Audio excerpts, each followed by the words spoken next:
Hello friends, welcome to my YouTube channel Saral Astro. आज हम बात करेंगे भावार्थ रत्नाकर का अध्याय 1 तुला लग्न श्लोक नंबर 11 और 12 के बारे में।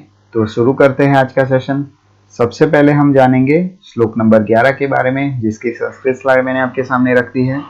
उसके अंदर रामानुजाचार्य कहते हैं कि अष्टमे तो गुरु भाग्ये मंदो लाभे कुजेन्दुजो यदि संति तुला जातः राजयोग विशेषवान। इसका मतलब यह है कि गुरु 8वें स्थान के अंदर हो, तुला लग्न के अंदर, शनि 9वें स्थान के अंदर हो और मंगल बुध 11वें स्थान के अंदर हो तो उत्तम राजयोग होता है। अब कुंडली के हिसाब से जानेंगे। यहाँ मैंने तुला लग्न की कुंडली रखी है, उसके अंदर देखिए 8वें स्थान के अंदर गुरु है और शनि जो है वो 9वें स्थान के अंदर है और मंगल बुध है वो 11वें स्थान के अंदर है। गुरु है वृषभ का, शनि है मिथुन का और मंगल बुध है सिंह राशि, यानी सूर्य की राशि सिंह है तो सिंह राशि का है। तो अगर ऐसी कंडीशन होती है तो इस कुंडली के अंदर उत्तम राजयोग होता है। ऐसा क्यों कहा? तो देखिए गुरु जो है वो षष्ठेश होने की वजह से 8वें स्थान के अंदर उत्तर कालामृत योग के हिसाब से विपरीत राजयोग होता है। देखिए गुरु है वो इधर इस कुंडली के अंदर तृतीयेश और षष्ठेश होता है। तीसरे स्थान का मालिक और छठे स्थान का मालिक गुरु है और वो 8वें स्थान के अंदर बैठा हुआ है और इसी वजह से उत्तर कालामृत योग करता है। उत्तर कालामृत योग यानी कि देखिए तीसरे और छठा स्थान हमारा कौन सा होता है? छठा स्थान यानी मारक स्थान या तो फिर अशुभ स्थान होता है। अशुभ स्थान का मालिक अगर अशुभ स्थान में बैठे तो वो विपरीत राजयोग करता है। शनि जो है वो चतुर्थेश पंचमेश होने की वजह से 9वें स्थान के अंदर बैठा हुआ है जो बुध की राशि है। देखिए शनि जो है वो चतुर्थेश और पंचमेश, चौथे और 5वें स्थान का मालिक है, केंद्र और त्रिकोण का मालिक है। इसलिए इस कुंडली के अंदर शनि है वो शुभ ग्रह है।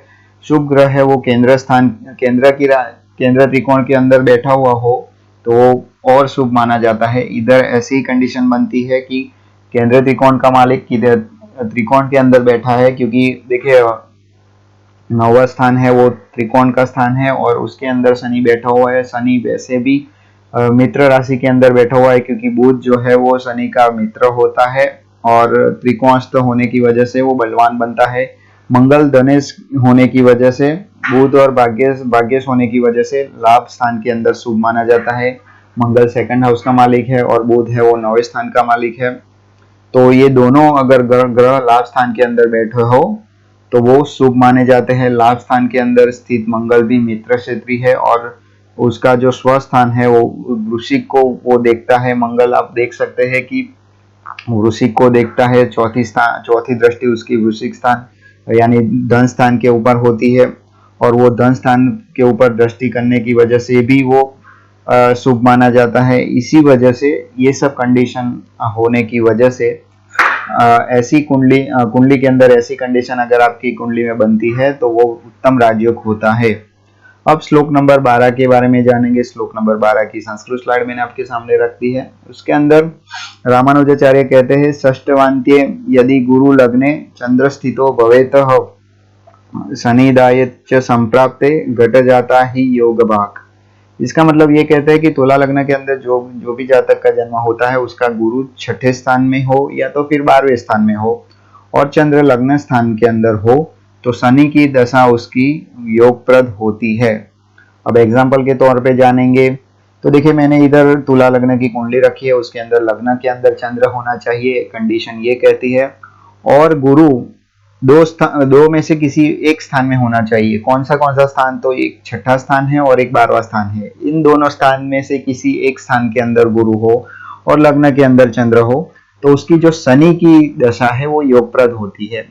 ऐसा क्यों कहा है? तो देखिए शनि तुला लग्न का योगकार ग्रह होता है और उसकी दशा में शुभ फल देता है, उसके अंदर कोई अर्ज नहीं है। लेकिन चंद्र दशमेश होकर लग्न के अंदर है, दशमेश लग्न में होने की वजह से उसको बल मिलता है और दशम स्थान भी बलवान होता है। चंद्र लग्न में होने की वजह से शनि जन्म लग्न और चंद्र दोनों योग कारक और दोनों वृद्धि करने वाले ग्रह है। गुरु छठे स्थान के अंदर स्वगृही होता है और धन कारक होने की वजह से धन पर और दशम स्थान के अंदर दृष्टि करता है और गुरु व्यय में जाने की वजह से छठे स्थान स्वस्थान के ऊपर भी दृष्टि करेगा। इसी वजह से षष्ठे 12वें स्थान में भी विपरीत राजयोग करता है। और ये सब कंडीशन होने की वजह से शनि की दशा योगप्रद होती है। तो देखिए पहले मैंने पहले भी बताया था कि विपरीत राजयोग कौन होता है। तो देखिए इस कुंडली के अंदर जो है चंद्र, वो दशम स्थान के अंदर दशम स्थान का मालिक है। और दशम स्थान का मालिक जो है लग्न के अंदर बैठा हुआ है। लग्न में होने की वजह से उसको ज्यादा बल मिलता है और दशम स्थान भी बलवान होता है। चंद्र लग्न में होने की वजह से शनि जन्म लग्न और चंद्र जन्म लग्न दोनों की वृद्धि करता है और वृद्धि कारक योग कारक देने वाला शुभता बढ़ाने वाला ग्रह है। गुरु छठे स्थान के अंदर स्वगृही होता है और धन कारक ग्रह होने की वजह से धन के ऊपर भी दृष्टि करता है और दशम स्थान के ऊपर भी दृष्टि करता है। आप देख सकते हैं कि धन स्थान के ऊपर भी दृष्टि करता है और दशम स्थान के ऊपर भी दृष्टि करता है। और गुरु अगर आपकी कुंडली में व्यय स्थान में जाए तो व्यय स्थान में जाने की वजह से वो उसका जो छठा स्थान है उसके ऊपर सातवीं दृष्टि करता है और षष्ठे 12वें स्थान में होने की वजह से विपरीत राजयोग करता है।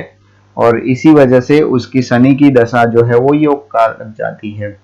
तो आज हमने 2 श्लोक देखे। श्लोक नंबर 11 के अंदर हमने ये देखा कि अगर आपकी कुंडली में गुरु 8वें स्थान में, शनि 9वें स्थान में और मंगल बुध 11वें स्थान में हो तो उत्तम राजयोग होता है। और 12वें श्लोक के अंदर हमने ये देखा कि तुला लग्न के अंदर जिस किसी भी जातक का जन्म होता है उसका गुरु छठे या तो फिर 12वें स्थान में हो और चंद्र लग्न स्थान में हो तो उसकी शनि की दशा योगप्रद होती है। तो आज के लिए बस इतना ही है। उम्मीद है आपको ये वीडियो अच्छा लगा होगा। अगर ये वीडियो अच्छा लगा है तो लाइक शेयर एंड सब्सक्राइब जरूर कीजिए। तब तक के लिए मुझे इजाजत दीजिए। Thank you.